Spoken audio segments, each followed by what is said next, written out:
स्वागत है साथियों आपका अपने YouTube channel Bharat for you में। आज पढ़ते हैं साइंस में गोलीय दर्पण।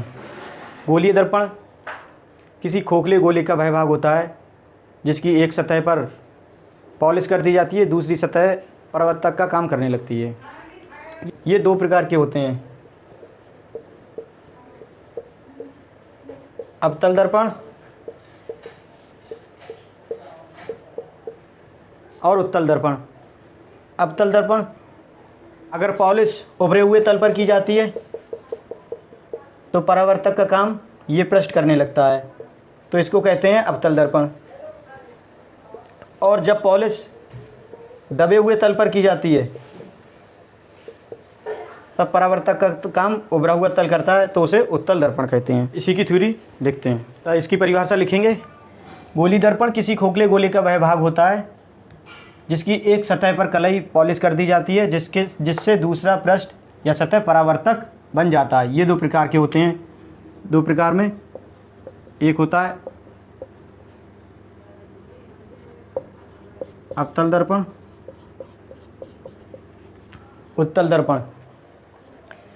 मैंने बताया अवतल दर्पण जब उभरे हुए तल पर पॉलिश कर दी जाए, उभरे हुए पृष्ठ पर, तो किरण यहाँ से आएगी और परावर्तक होके वापस चली जाएगी। इसी तरह से जब दबे हुए तल पर पॉलिश कर दी जाए तो परावर्तक का काम कौन सा? उभरा हुआ तल करेगा। ये हो जाएगा उत्तल, ये हो जाएगा अवतल दर्पण में।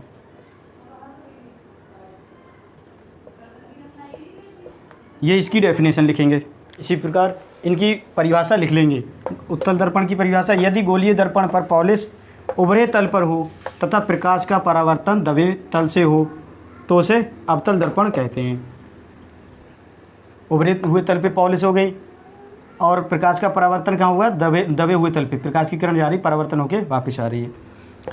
उत्तल दर्पण, यदि गोलीय दर्पण पर पॉलिश दबे तल पर हो और प्रकाश का परावर्तन उभरे तल से हो तो उसे उत्तल दर्पण कहेंगे। जस्ट इसका उल्टा क्या होगा? इसमें प्रकाश की किरण उभरे हुए तल पे आएगी, वहाँ से इसका परावर्तन होगा। ये दोनों आपको चित्र बना लेने हैं, याद कर लेना। उत्तल दर्पण अवतल दर्पण दोनों की परिभाषाएं बहुत ही सिंपल हैं।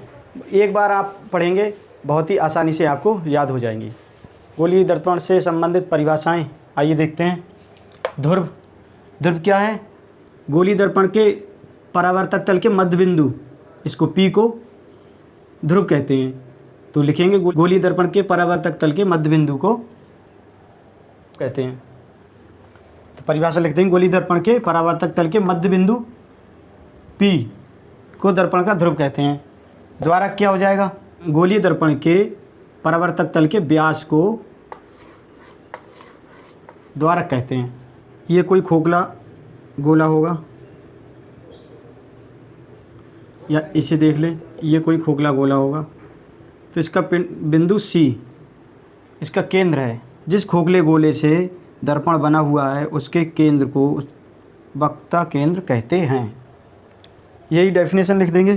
गोलीय दर्पण जिस खोखले गोले का भाग होता है उसके केंद्र, ये केंद्र है, ये केंद्र है, को दर्पण का वक्ता केंद्र कहते हैं। वक्रता त्रिज्या की बात करें तो गोलीय दर्पण का ध्रुव P और वक्ता केंद्र C के बीच की दूरी, ये दूरी वक्ता त्रिज्या कहलाती है। यही परिभाषा हम लिखेंगे। गोलीय दर्पण के ध्रुव से वक्रता केंद्र तक की दूरी PC वक्ता त्रिज्या कहलाती है। मुख्य अक्ष की बात करें तो गोलीय दर्पण का ध्रुव P वक्रता केंद्र C को मिलाने वाली सीधी रेखा मुख्य अक्ष कहलाती है। ये P और C को मिलाने वाली रेखा मुख्य अक्ष कहलाएगी। मुख्य अक्ष की परिभाषा हो जाएगी, गोलीय दर्पण के ध्रुव P तथा वक्रता केंद्र C को मिलाने वाली रेखा PC मुख्य अक्ष को कहलाएगी। इसी तरह से अगले है मुख्य फोकस। मुख्य फोकस गोलीय दर्पण की मुख्य अक्ष के समांतर चलने वाली प्रकाश की किरणें दर्पण से परावर्तन के बाद मुख्य अक्ष के जिस बिंदु पर मिलती हैं या मिलती हुई प्रतीत होती हैं उस बिंदु को दर्पण का मुख्य फोकस या फोकस F कहते हैं। मुख्य अक्ष के समांतर प्रकाश की किरण जा रही है, परावर्तन के पश्चात मुख्य अक्ष पर जहाँ मिलेगी उसको मुख्य फोकस या फोकस कहेंगे। फोकस दूरी को समझते हैं। ध्रुव और फोकस तल के बीच की दूरी को फोकस दूरी कहेंगे। तो फोकस दूरी गोली दर्पण के ध्रुव से फोकस तल की दूरी फोकस दूरी कहलाती है।